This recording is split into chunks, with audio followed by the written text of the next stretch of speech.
بسم اللہ الرحمن الرحیم۔ تمام دوستوں کو میری طرف سے السلام علیکم۔ ایک بہت ہی خوبصورت تحریر نظر سے گزری، سوچا آپ کے ساتھ شیئر کروں۔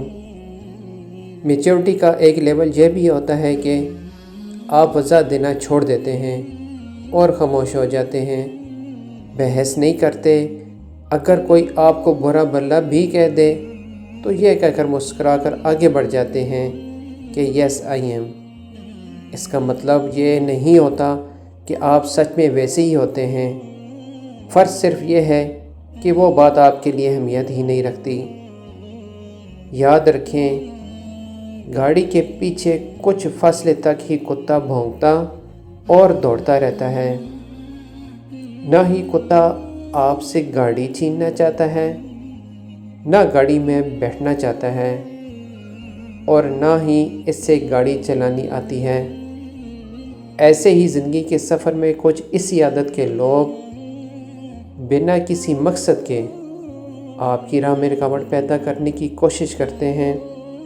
اس لیے جب آپ اپنی منزل پر رواں دواں ہوں اور لوگ آپ کی راہ میں رکاوٹیں ڈالنے کی کوشش کریں تو ان سے الجھنے کی بجائے اپنی منزل کی طرف متوجہ رہیں۔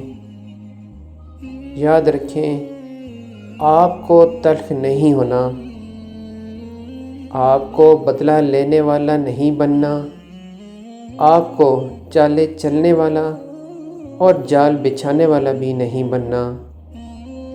آپ کو ایسا بھی نہیں ہونا کہ آپ شاطر کہلائیں، اور ایسا بھی نہیں کرنا کہ آپ گڑھے کھودیں۔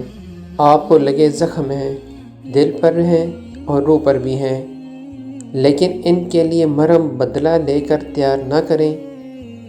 مرہم آسمانی ہی اچھے ہوتے ہیں، مرہم رومانی ہی شفا دیتے ہیں۔ چھوڑ دیں، جو ہوا جانے دیں۔